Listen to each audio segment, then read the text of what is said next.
Hello Ivy's Payback Story family, I hope you're all doing well. May God bless you with love, joy, and peace. I pray your days shine bright, your burdens ease, and your dreams come true. How did our last story touch you? Share your thoughts in the comments, I truly value them. Lately I've noticed a drop in views. Please invite your loved ones to join us. You're more than subscribers. Your family, your presence means the world to me. Let's continue this journey together. Chapter 1. A New Beginning. Susie's POV. A small, sad smile tugged at the corners of my lips as I stared at my reflection in the mirror. Tears welled desperately in my eyes, threatening to fall at any moment. I tucked down the sleeves of my white-collared top to cover every part of my arms aside from my fingers, hiding the wounds and scars my dear father had inflicted on me. Every minute, every second, every hour, day after day, a new scar would find its place on my body. Leaning closer to the mirror, I reached a finger to the wound patch above my eyebrow and peeled it off. It was already soaked through. Pressing my lips into a thin, firm line, I grabbed another patch from the table and carefully pressed it over the wound. My heart clenched painfully and tears ran down my cheeks as I got reminded of the fact that my father, my own father, was my greatest tormentor. Last night was the last day of our so-called vacation. When he saw there was no fresh spot on my body to wound, he got angry and smashed a glass vase on my face. As someone who enjoyed seeing his handiwork, the wound on my face brought him immense pleasure. "You stupid girl! You're running late to school. You're asking for more fresh wounds in the morning, aren't you?" His voice bellowed from downstairs, loud and furious. My heart raced when I heard that. I backed away from the window and hurried across my scattered room, slipping on my black socks over my bruised, skinny legs. He always warned me that no one must ever see those scars, or else it would shred his reputation as the benevolent alpha to pieces. I had just zipped my skirt and was reaching for my bag when the door burst open. The 5'7" middle-aged man stormed in, with veins bulging across his face and his eyes full of rage. I froze at that frightening sight. "You stupid thing!" he roared, charging at me. His right palm collided with my cheek before I could react. My long brown hair that I had worn down to hide the scars on my neck was yanked backward. He gripped my throat tightly, and his black eyes bored into mine with so much fury, yet I was not surprised by it anymore. The stench of alcohol hit my nose, overpowering everything else and torturing my senses. "Are you cursed? Why do you keep making my life miserable? If I could get away with killing you, you'd be dead already, you useless burden," he snarled. I coughed, tears stinging my eyes from the pain in my neck and on my hair. He jabbed a finger toward my face. "I provide you food, clothes, and everything else. Is this how you repay me? By being stupid and lazy? You're just like your mother," he spat at me.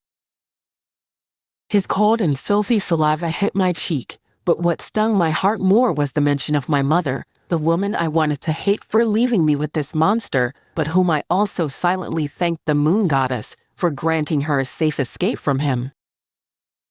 "Useless, lazy, and disrespectful. You're just like her. The only thing you both have going for you is that stupid pretty face, and I should destroy that too. Maybe she seduced someone with that face of hers to help her run away, but that won't happen to you, right, sweetheart?" He sneered, tightening his grip on my neck a little. I clawed at his hands, gasping for air. "Father, you're hurting me." He shouted, "Answer me. Tell me you'll never betray me like that whore mother of yours." My lungs burned for air. I forced myself to nod, gasping out a hoarse, "Yes." Satisfied with my answer, he laughed, a cruel, devilish laughter, then shoved me aside just before I was suffocated. I doubled over, gasping for breath. He patted my cheek and smirked. "Good girl." I ignored the searing pain and stood up slowly. He ran a hand through his hair and turned to face me again, scrutinizing me from head to toe as he asked, "Today's your first day back at school, right?" "Yes, Father," I replied obediently. Befriend the Crystal Moonpack Vita's daughter. I don't care if she bullies you or beats you up. You're worthless as either way. I need her father to side with me, so you must get close to her. Get on your knees if you must. Otherwise, expect more beatings from me. Understood? I nodded, clenching my fists behind my back. Sure enough, I would only be useful to him in situations like this. The glint in his eyes turned ferocious at the way I reacted. He stormed over again and slapped me hard across the face. Next time, answer me when I'm talking to you. Is that clear? My voice trembled as I whispered, "Yes, Father." He grunted and turned around, heading for the door. "Be out in 2 minutes." Only after I made sure he left the room and drove off in his car did I feel like I could breathe again. My tears started falling uncontrollably. The shadow my father casted upon me still lingered, chilling me to the bone. Why? Why did I have to endure all of this? My father was a monster, a man destined for hell. He did not just become this way. He had always been like this. I was never the child he wanted. My mother paid the price for giving birth to a girl when he wanted a son. From my earliest memories, my mother and I both suffered for that. It began with him taking advantage of her, beating her, and doing everything to inflict pain on her. It only worsened when he found out she'd secretly taken birth control. The beating got worse that he almost killed her. But one day, she packed up and vanished, leaving me behind in this nightmare to deal with this stupid fate of mine. After she left, things got worse for me, and beatings became the least of my torment. He blamed his pack's downfall on the absence of a strong son. And so, in his twisted mind, I became an object, a tool, a means of power. He paraded me in front of all the powerful alphas. I became his offering, his pawn. No matter how obedient I was to any and every decision he made, it was never enough. He would never be happy with me. He ensured the wounds on my body never healed. Whatever shame he endured in public from the other alphas, he made sure to pay back on me with fists and fury. The tears I'd held back earlier now streamed down my cheeks. I collapsed onto the bed, lips still trembling with fear. Why? What did I do to deserve such a father? A father who not only forgot my birthday, but also beaten me up on my 18th birthday. I closed my eyes, drawing in a slow, steady breath, like I'd taught myself to do. It's going to be okay, Susie. This is the last time he'll ever touch you. Today changes everything. Today, you'll get your wolf, and you'll be fine. I opened my eyes, grabbed my bag, and slung it over my back as I stood up. My gaze landed on the calendar. The date of the day was circled in red, giving me hope. Happy birthday to me, I whispered. To a new beginning, a new hope, and getting away from my monstrous father. Chapter 2. Not a Virgin. Susie Spauve. I stopped in my tracks.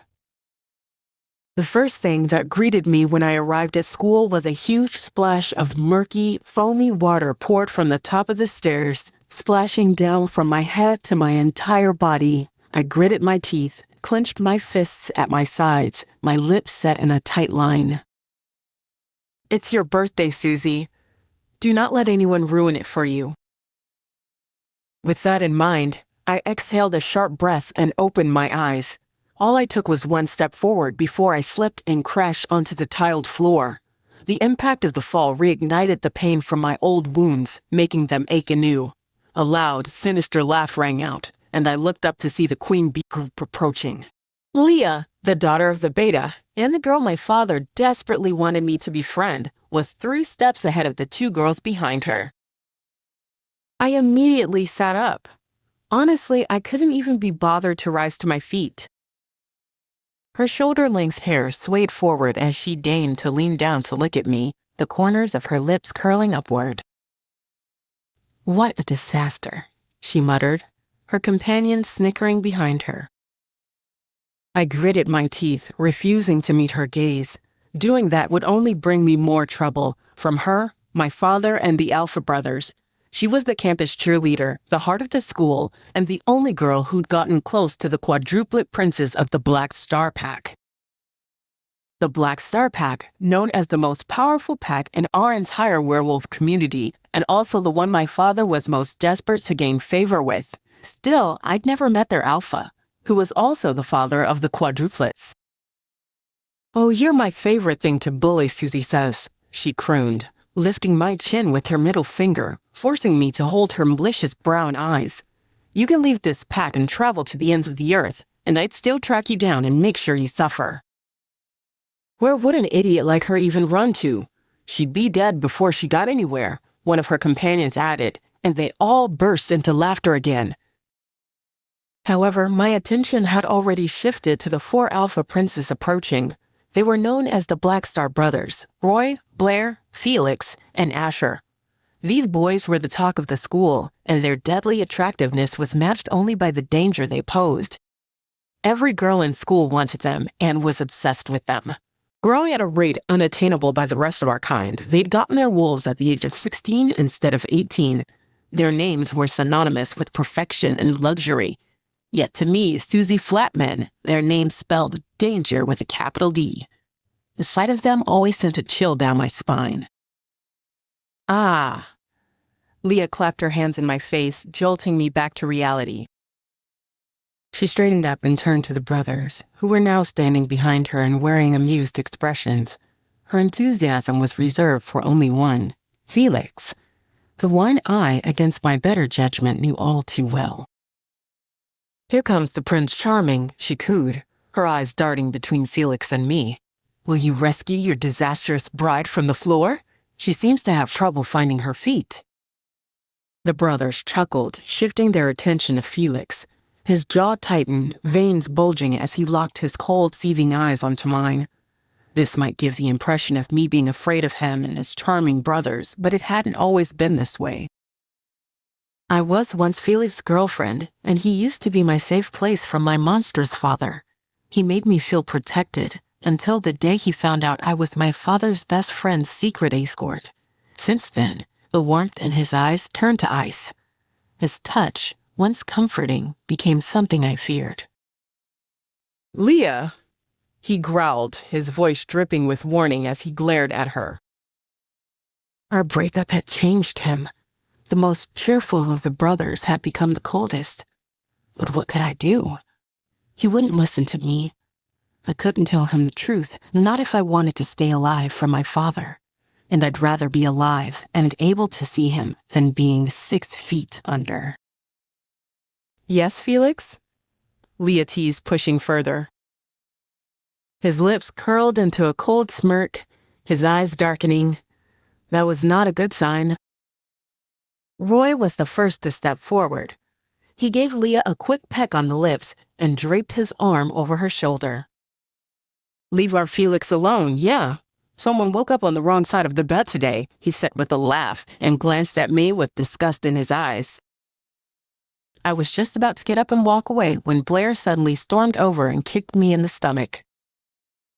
I threw up what little food I'd snuck the night before, bile splattering across the floor. Tears welled in my eyes. The humiliation was eating me up. Blair was the most violent of the brothers. I'd seen it in his eyes when I was with Felix. He wanted to destroy me. I never understood why he hated me so much. There were times when Felix wasn't around and Blair would always show up, threatening to kill me. Back then, Felix would stop him by grabbing his neck and warning him to stay away from me. But now Felix just looked away. He did not even have the decency to defend me. Pain came in the form of tears streaming down my face. I curled up on the floor, too weak to beg and too ashamed to fight, gasping for air. I would rather be anywhere than here. Even death seemed alluring. Then Leah's voice cut through the haze. "Talk about a pathetic sight.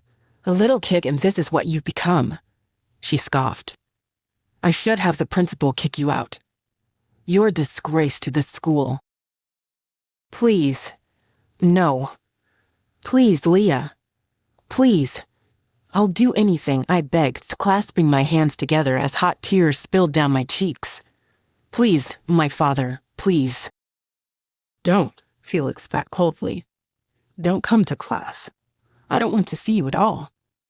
Now move before I ask the principal to expel you. He stormed past me into the classroom. I scrambled to my feet and ran toward the bathroom, sobbing. Their laughter haunted me to the bathroom. I slammed the bathroom door shut and broke down in front of the mirror. Turning on the tap, I washed away the filth as tears ran down my face. Why? Why did my mother have to leave me? Why did she give birth to me? Why didn't she just throw me away? Why didn't my father just kill me? How did my life turn into such a disaster? Why am I so different from the rest? Why me? I cried harder, mourning the good life I could have but never had. I hated myself. I hated everything with the intensity of 1,000 burning suns. I was pretty. People complimented my nice eyes, my nice hair, my pretty face, but none of it mattered. My life had rendered it all worthless. After rinsing off, I entered one of the stalls. I still reeked of the dirty smell, and the vomit stains clung to my clothes. I didn't want to take them off. I couldn't, not when the scars underneath were worse. And so, I locked the door, sat on the toilet lid, and sobbed silently. My mind was racing. Tonight, once I'd get my wolf, I would run from my father, from Leah, from Felix, and his brothers, from this cursed pack. My heart almost leaped out of my chest when the bathroom door outside was suddenly opened. Cackles of laughter spilled in like tar. It was Leah and her friends. What do you mean Roy is drunk in love, Leah? Adores you. Oh, please, Leah interrupted. He's so dense. He thinks I'm his little flower, his perfect girl. Newsflash, I'm not even a virgin. All my troubles and pain vanished at her words. My eyes widened in surprise as I stared at the brown door. Leah? Not a virgin? That was scandalous. Roy was the most desired of the brothers, tall, dark, muscled, flawless. Who could be better than him for her to cheat with? Roy can never know about this, Leah. He won't forgive you for this, one of her minions said. He won't. Who's going to tell him? You? Leah's tone turned threatening. I could picture her terrifying glare for her minions. Not that I minded. They deserved every last bit of it. Suddenly, someone twisted the knob on my stall door. I knew instantly I was doomed. What the heck? Is someone else here the whole fucking time? Leah cursed. My heart pounded. Who's in there? Come out now or it's going to get ugly. Trembling all over, I stood and unlocked the door. Her furious face met mine. Shock overtook her features, but only for a moment. Then, she grabbed my hair and flung me out of the stall. I caught myself just before I hit the wall. Her face contorted into something wild, something that reminded me of my father when he was drunk, out of his mind, and ready to beat me senseless. Leah, I can explain, I swear. I'm going to fucking kill you today, Susie says. Playtime's over, she cursed, lunging at me. Her minions joined in, pinning me down as she rained down punches on me. I couldn't scream, couldn't fight. I couldn't even move my body. I kept begging, apologizing, but she didn't stop. My mind started to slip. Was this how I would die? Was this the end? Soon, those thoughts clouded my mind, my consciousness slipping away. Her fists connected with my head again, and I felt the last of my strength being knocked out of my body. I'm going to send you to hell itself. How dare you spy on me? You disgusting little thing. I'll kill you, she screamed, hitting harder. Then the bathroom door swung open. I could hear them gasping. Felix, I'm going to kill her, Leah yelled. My senses snapped back. Felix? What was he doing here? Her fists hit my face once more until I heard his voice ringing out. "Touch her again, and I'll cut that hand of yours off." Chapter 3, Indebted. Susie's POV. The bathroom was as silent as a graveyard once Leah and her minions left, leaving Felix and me alone in a heavy, suffocating stillness. He didn't offer to help me up, nor did he lift a finger to clean the blood streaked across my face. Instead, he just stood there watching as I struggled to my feet and stumbled toward the sink. I turned the faucet on and splashed cold water onto my face. The icy sting made me wince. I washed the blood off, then soaked my hair to remove any filth or traces of their violence. My eyes caught Felix's reflection in the mirror, watching me with keen interest, his eyes sharp and stone like cold, unforgiving. A part of me hated him.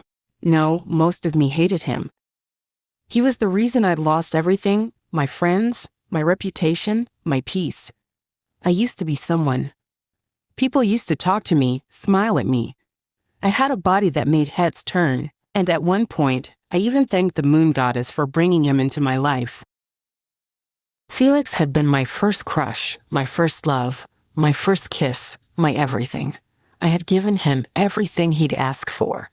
We had once been the school's hottest couple. The same person who had brought light into my miserable life had set it on fire. After the rumors, everything changed for the worse. He became the flame that burned what was left of me, and worse, he fed me to the wolves. He threw me to Leah and her clique like I was nothing, just another punching dummy to break after their last one had transferred to another school.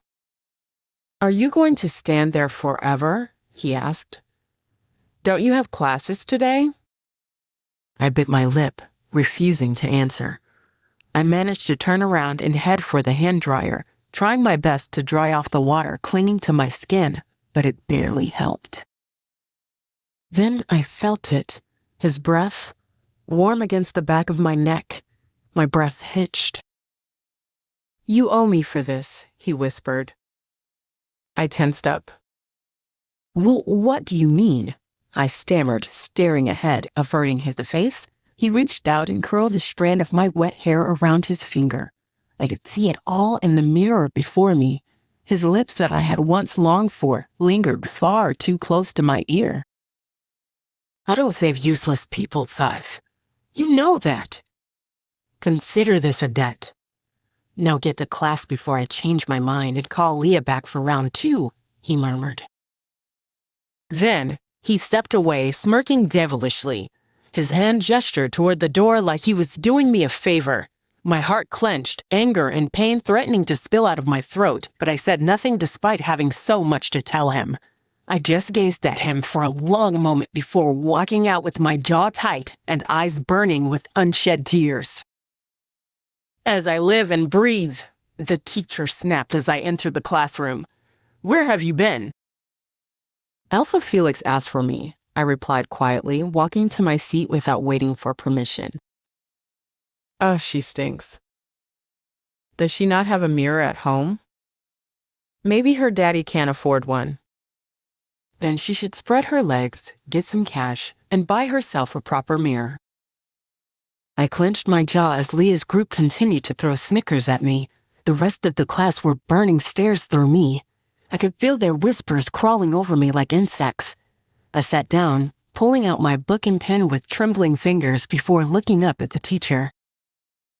Even the teacher's gaze was filled with disgust and contempt. "Might I remind you, class, that our school is the best high school in our pack. We don't want other schools to see us as a rotten school, do we? With that being said, morals start from the way you dress up." Our eyes met again as the teacher fixed her gaze on me, and the hatred in her eyes was enough to make my eyes well up in tears. "Where and your hygiene? I'd strongly suggest you spritz on some perfume next time and stop smelling like rotten cabbage," she added, her eyes staring directly at mine as she continued with the class. My eyes watered, but I blinked the tears away. Not here. Not in front of them. When school finally ended, relief washed over me. I walked past Leah and her gang, half expecting a trip or slap, but they only watched me quiet and restrained. Maybe it was Felix's warning. Maybe it was because I was now indebted to him. I deflected their stares and walked out of school, light on my feet, denying entrance to all the negative and shameful experiences I had faced, and instead putting my focus on what would happen soon. This night would be the night I finally shift and gain my wolf, symbolizing everything that would soon come to me. It would mark the end of all my sufferings, the beginning of my revenge.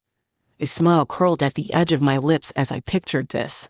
If the moon goddess chose to side with me, I'd get powerful enough to end my suffering. I would destroy those who had broken me, starting with my father and then Leah and her minions.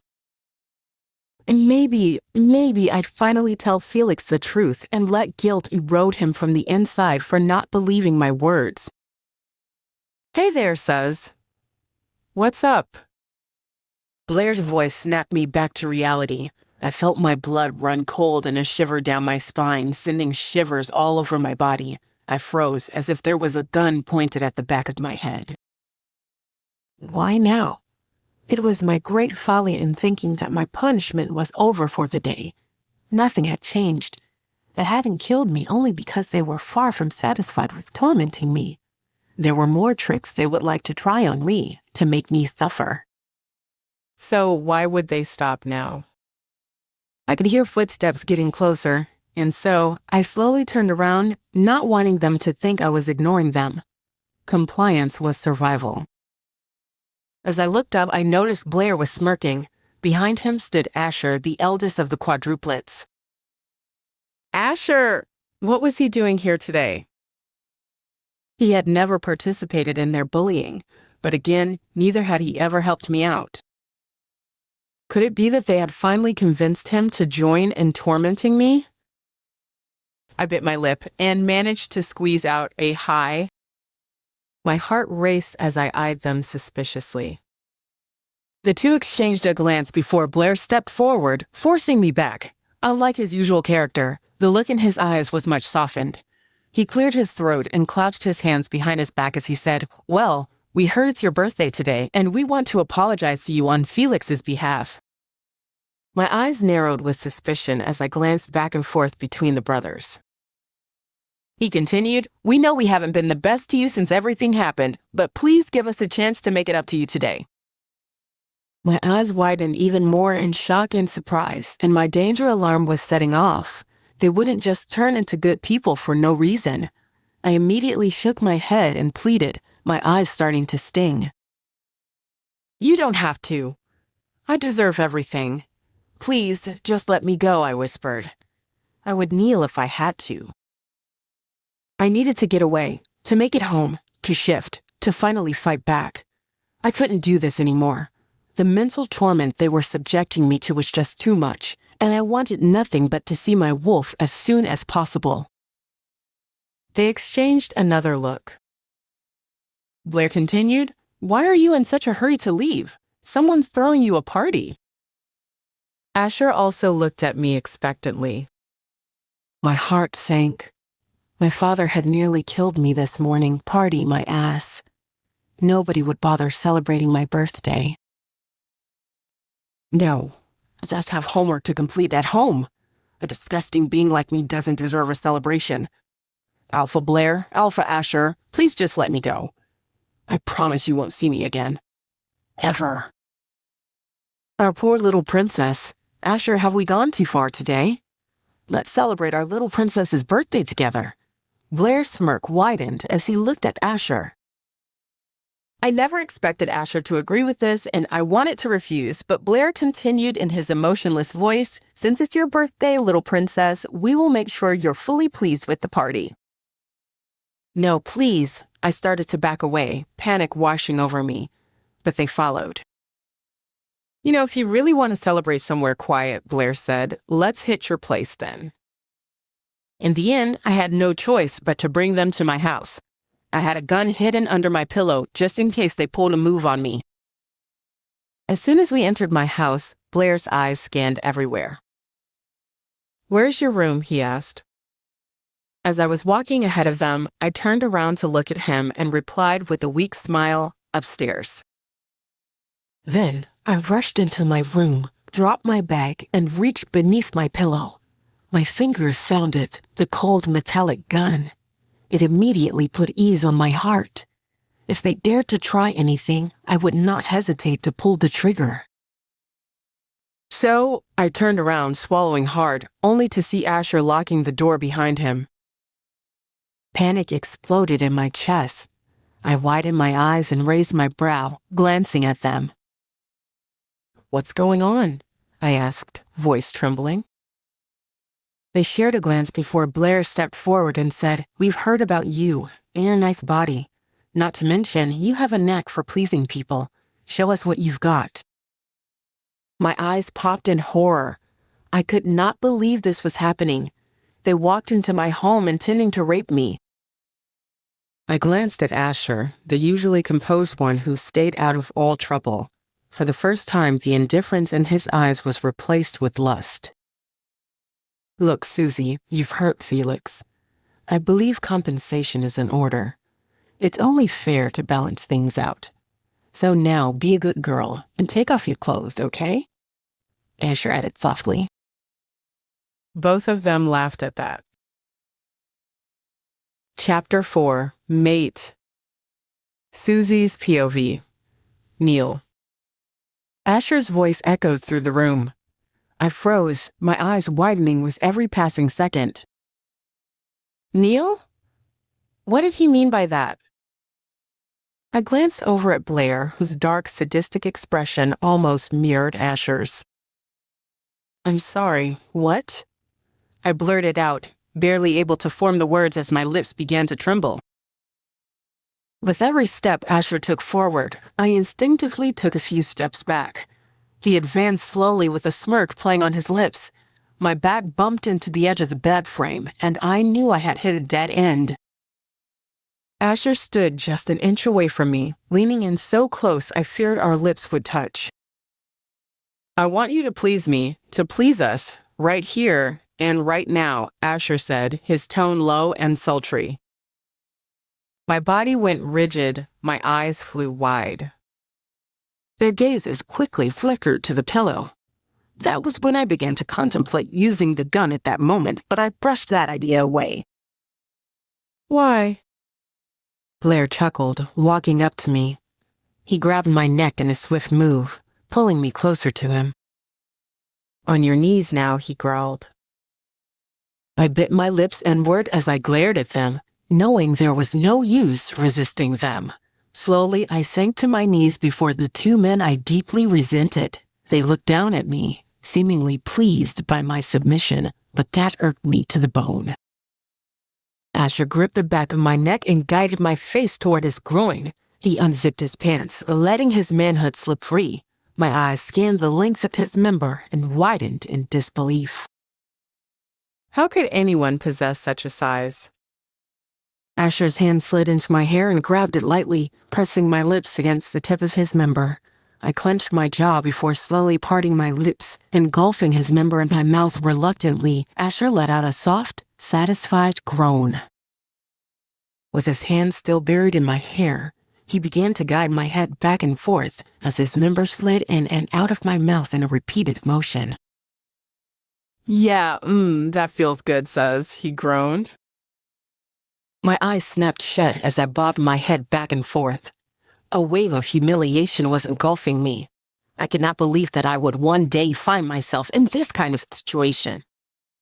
When I finally opened my eyes again, I glared up at Asher as he pushed his member deeper down my throat. I sank my teeth into him. Asher jerked back, clearly stunned by my action. His grip on my hair tightened, and he yanked me up to him. "You're feisty, I like that, but I'd prefer if you didn't use your teeth, love." His member found its way into my mouth again, throbbing in and out of my mouth. Asher groaned, sending a weird tingling sensation up my spine. The spot between my thighs began to throb and dampen with moisture. Why was I feeling like this? Was I enjoying it? My eyes trailed to Asher and then flickered to Blair, who looked more than ready for me. I could see the resemblance to Felix in their faces, so blatant that it sent shivers down my spine. Even though I was feeling utterly humiliated, a part of me was surprisingly enjoying all of this twisted pleasure. Asher's grip on my head tightened as he let out a loud groan. As his body trembled, a hot, tasteless liquid spurted into my mouth. I pulled back, coughing out his fluids. Before I could catch my breath, Blair grabbed my jaw, shoving his length into my mouth. My knees trembled as muffled moans slipped from my lips. "Would you look at that?" Blair chuckled. "You're enjoying this, aren't you?" I shot him a glare. I'd rather die than admit any part of this was giving me pleasure. However, as I gazed at them, a thought crept in, wondering how it would feel to have both of them inside me.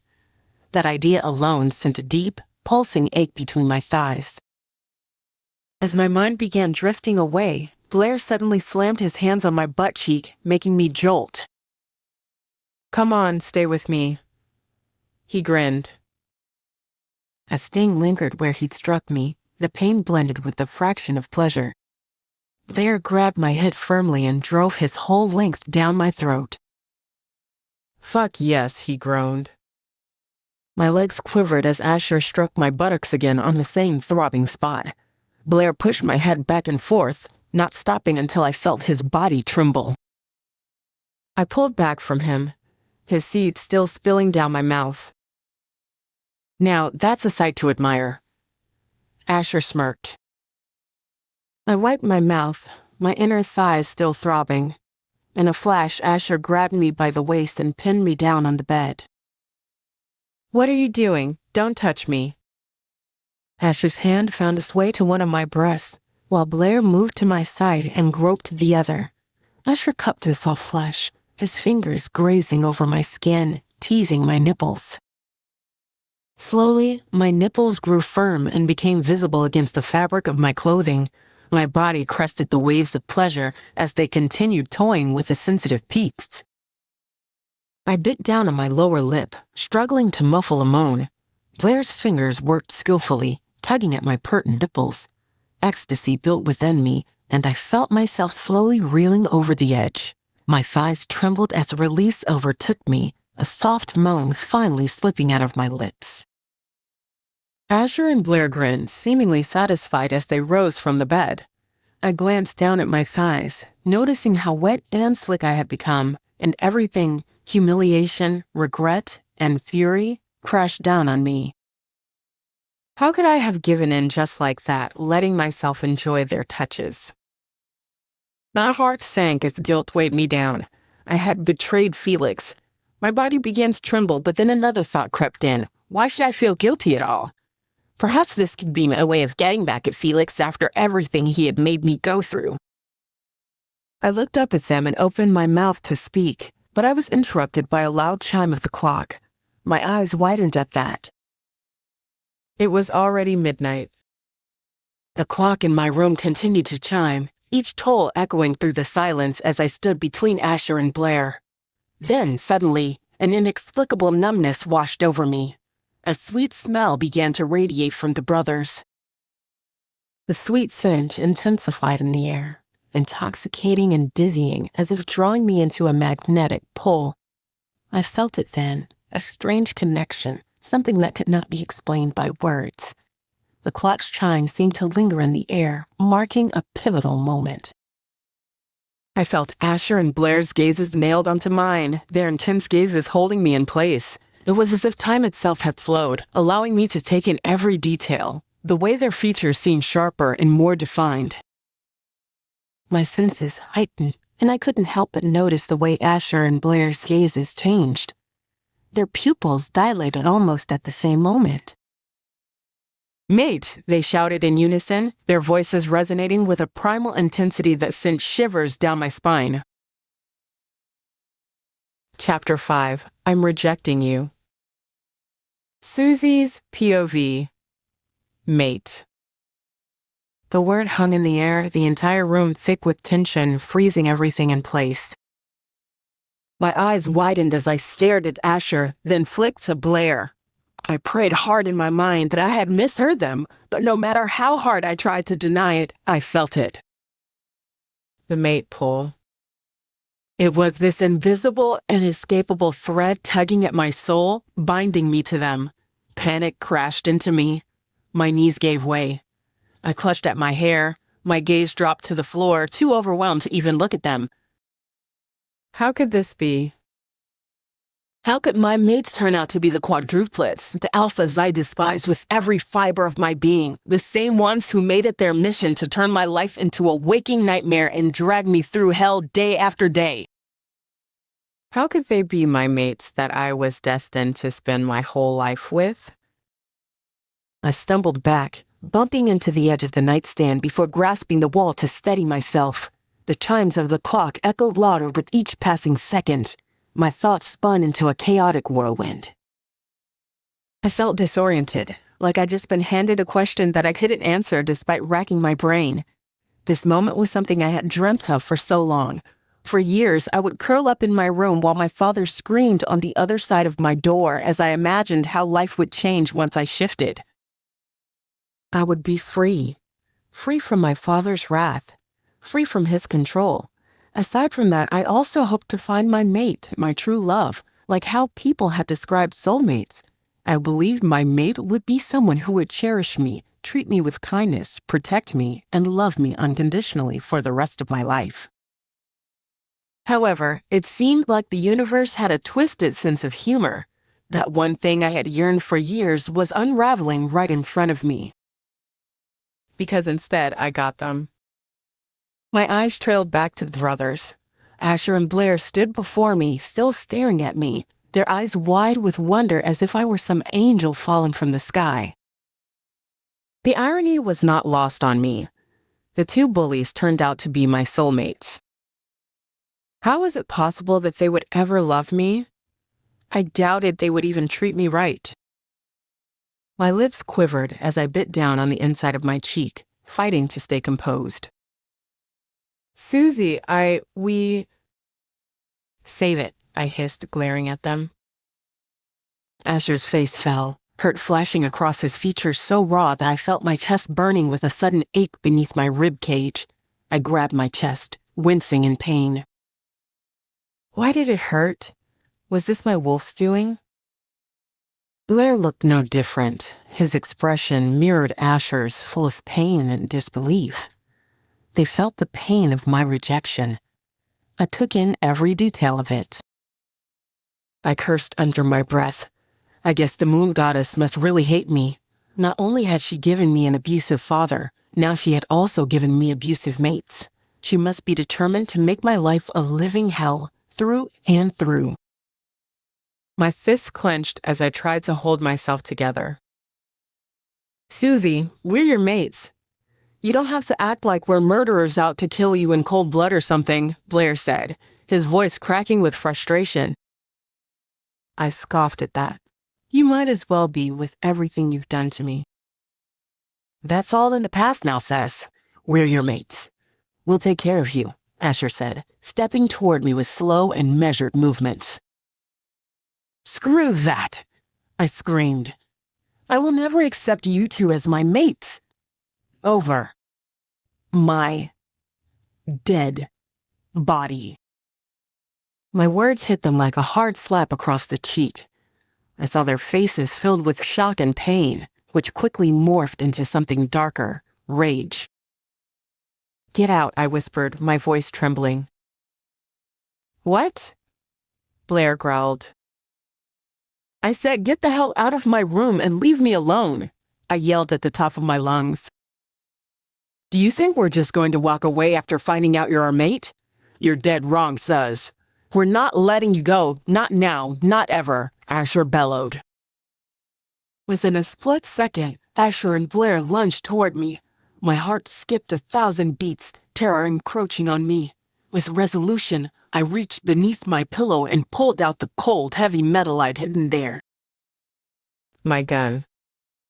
My hands trembled, but I gripped the handle of the small pistol tightly, forcing myself to keep it steady as I pointed it straight at them. It was enough to make them stop dead in their tracks. Asher raised his hand slowly, jaw dropping. Suz, what are you doing with that dangerous thing? Put it down, he said gently.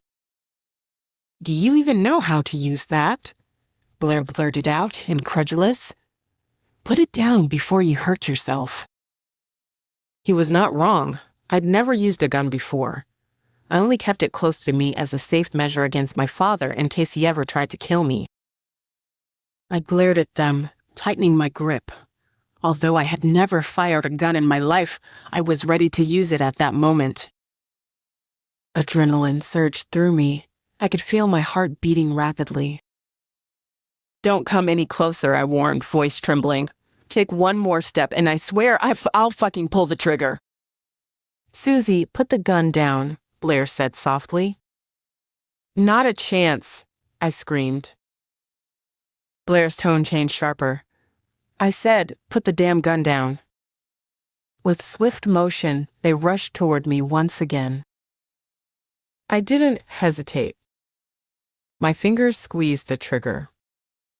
Just like that, a bullet shot out, aiming straight at the brothers. Relying on their alpha reflexes, Asher and Blair moved fast. Blair dodged it cleanly, but Asher was a second too late.